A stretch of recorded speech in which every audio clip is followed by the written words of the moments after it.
Bom, agora a gente vai começar com as perguntas. Antes de eu pegar as perguntas que mandaram online, alguém tem alguma pergunta para fazer? E eu também gostaria de chamar os palestrantes primeiro, né, para compor a mesa. Professor Ricardo. O mediador dessa sessão é o nosso professor Ricardo, aqui da Faculdade de Engenharia Civil. Pode? Não, não tem problema.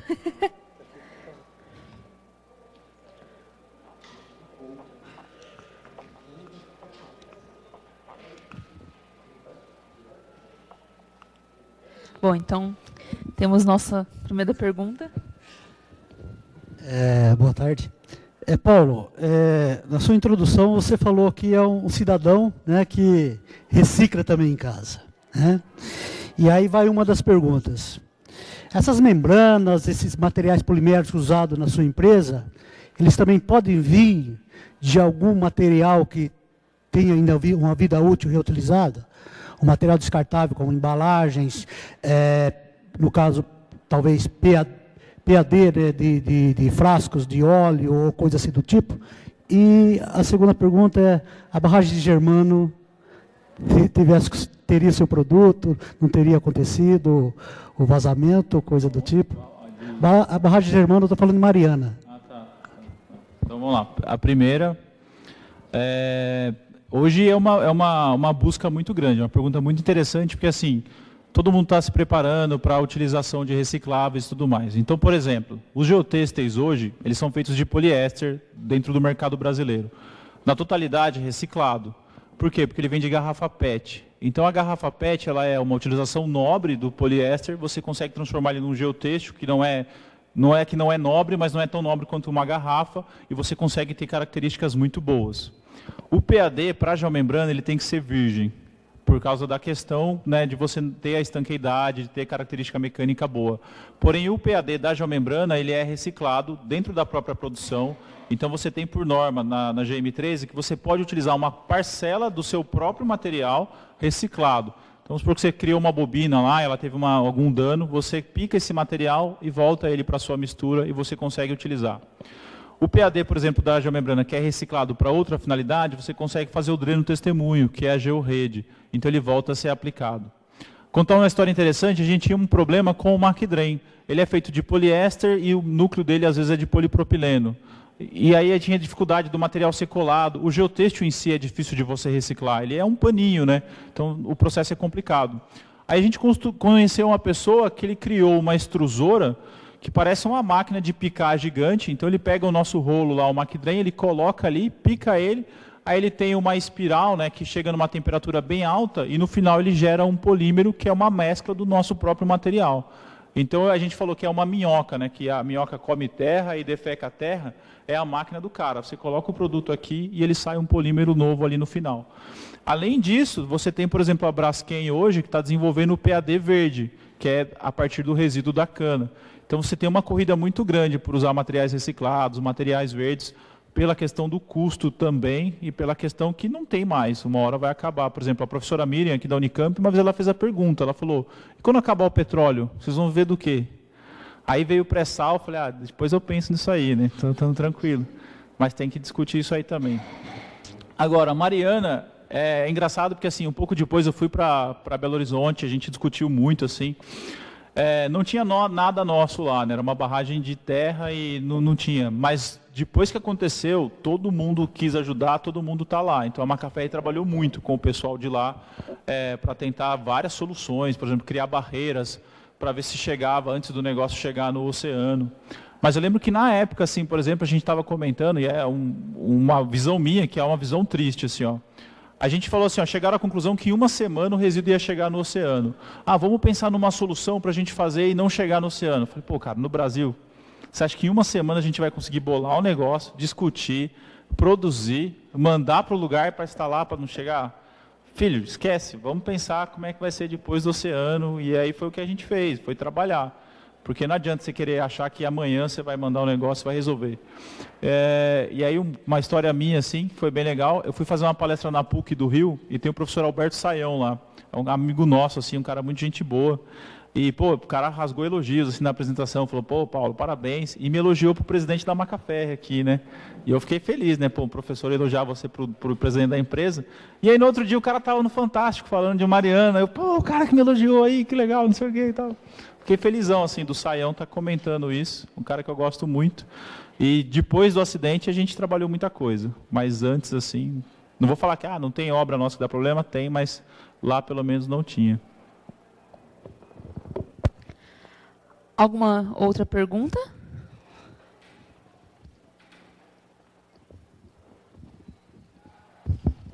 Boa tarde, pessoal. Bom, minha pergunta vai para a Safiri. Fiquei com uma curiosidade, na verdade, com relação à relação da consultoria com os proprietários rurais, como que é essa relação com a comunidade, se são eles que procuram a empresa para fazer a consultoria, que acho que sim, ou se tem algum trabalho de prospecção da própria consultoria, e se tem também algum trabalho com relação à educação ambiental, com relação a esses proprietários. Infelizmente, o proprietário não procura consultoria. Muitas vezes porque ele não tem o conhecimento. Então, assim, hoje eu falo para você que 90% dos nossos clientes do agronegócio, eles não sabiam que tinham que fazer georreferenciamento, cadastro ambiental rural, outorga. Pode ser que em algum momento eles ouviram falar, mas ninguém nunca explicou para eles o porquê de se fazer e o que acontecia se não fizesse. Então, como que nós trabalhamos dentro da consultoria? Nós temos equipe comercial e também trabalhamos com parceiros, né, que buscam os clientes. Paralelo a isso, eu tenho convênios com as associações, com os sindicatos rurais, com as cooperativas. Né, então, a nossa unidade no Paraná, ela é 100% agronegócio. Então, eu tenho associação com todas as cooperativas, sindicatos da região. Por quê? A cada 45 dias, nós fazemos uma palestra para os agricultores, seja no sindicato, na cooperativa ou em alguma cerealista, né, sempre eles que buscam a gente, um responsável da área, para fazer uma palestra sobre georreferenciamento, CAR, recuperação de CMS, porque por ser um grupo a gente também tem outros serviços na parte tributária para o agronegócio, para explicar para eles o porquê de se fazer o georreferenciamento e se ele não fizer o que vai acontecer. Ou por que ele tem que fazer o cadastro ambiental rural e se ele não fizer, o que vai acontecer? Porque a maioria dos nossos clientes não sabem disso, eles só sabem que o governo coloca novas exigências, mas eles não sabem o que vão fazer. Então, o agricultor, infelizmente, passou por uma série de coisas, eu falo de experiências no Paraná, que é onde o nosso forte maior do agronegócio é lá, mas a gente também atende aqui em São Paulo. Eles tiveram, por exemplo, o CISLEG, que é parecido com o CAR, que foi feito só para o Paraná. Só que deu uma correria em todo mundo para fazer, 1 ano depois o governo cancelou.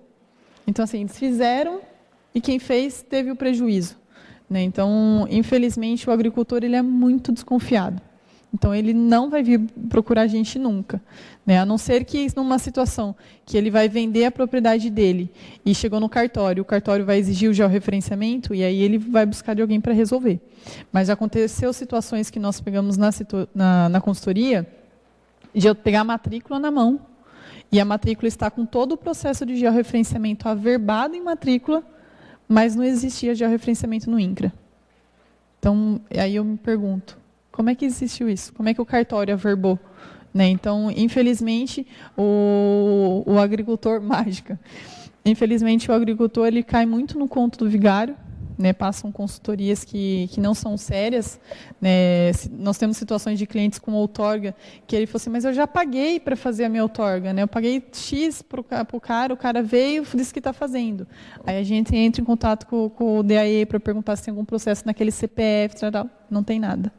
Aí fala, quanto tempo que o senhor pagou? Faz 1 ano. Quanto tempo que o cara veio aqui? Faz 1 ano, nunca mais voltou. Né? Então, é uma situação muito difícil que a gente, como consultoria, passa com a área de agronegócio, porque existe muitas pessoas que não levam a sério, muitos profissionais que não levam a sério e desrespeitam os nossos clientes. Então, até você conseguir mudar uma cultura na cabeça do agricultor, vai um bom tempo. Alguma outra pergunta aqui? Bom, eu vou então, passar as perguntas que mandaram online para o senhor Francisco. Qual é a sua opinião quanto às barragens que serão construídas em Pedreira e Amparo, principalmente quanto aos traçados propostos e aceitação pública?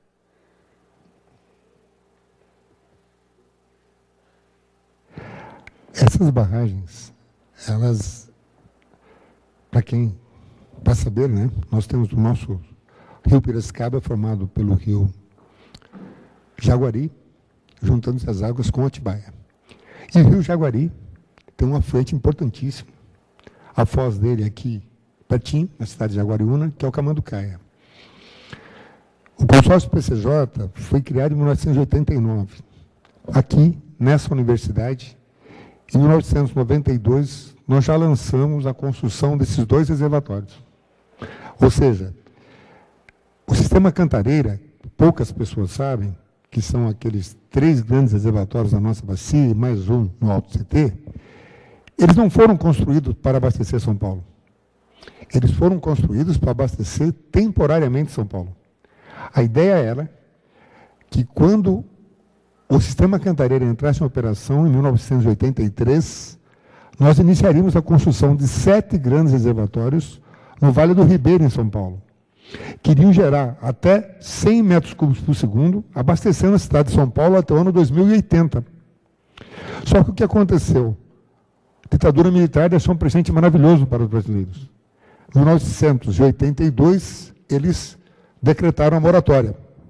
Nós somos ao Fundo Monetário Internacional. Então, os financiamentos que iriam garantir as obras para o futuro de São Paulo não aconteceram. Porque a ideia era assim, o sistema Cantareira ficaria para a região de Campinas, ou seja, para o interior. E o projeto que nós tínhamos do Vale do Ribeira ficaria para a Grande São Paulo. Então, o que aconteceu? O sistema Cantareira acabou ficando para São Paulo, com certeza insuficiente. São Paulo hoje está crescendo 1% ao ano, mas já cresceu 5% ao ano. E esses 2 reservatórios, eles são necessários.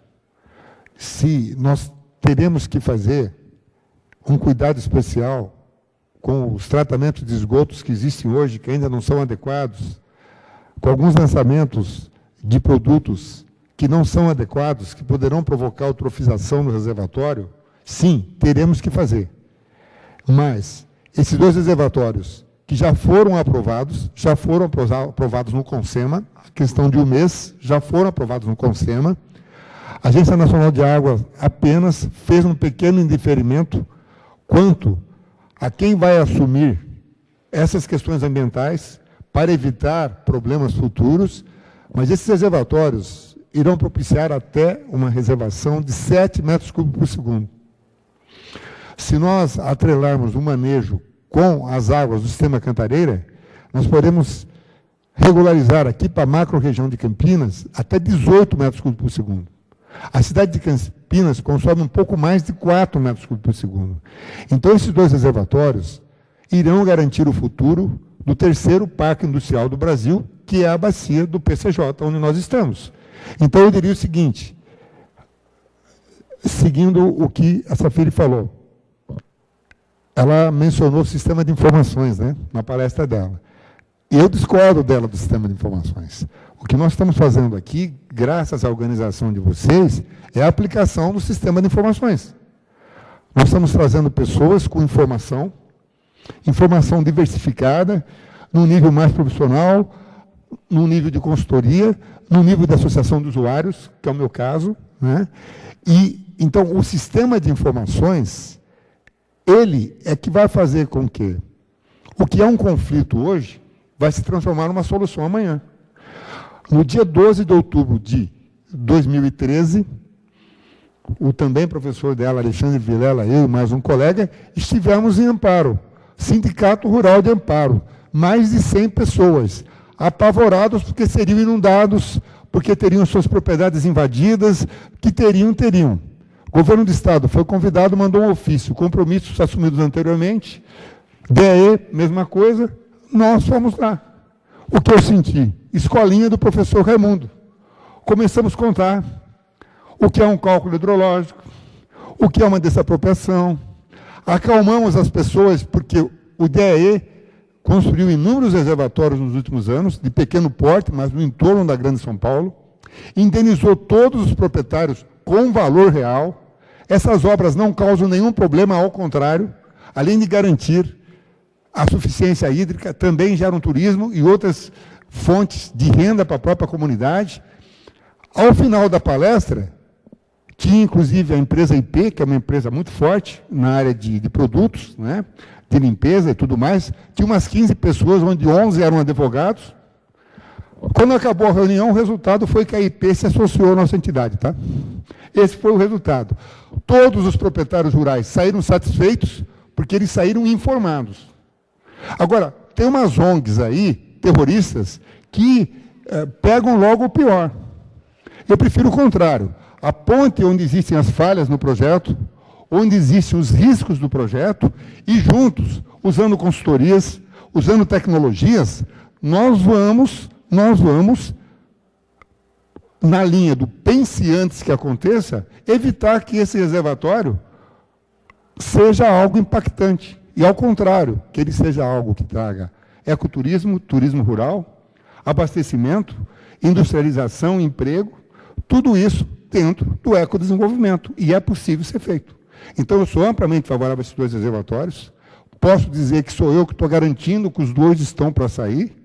E quem tiver dúvidas, a minha equipe e eu estaremos presentes para falar com uma pessoa 50 ou 5 mil. Por quê? Porque se esses reservatórios não saírem, a região de Campinas não terá futuro. Ponto.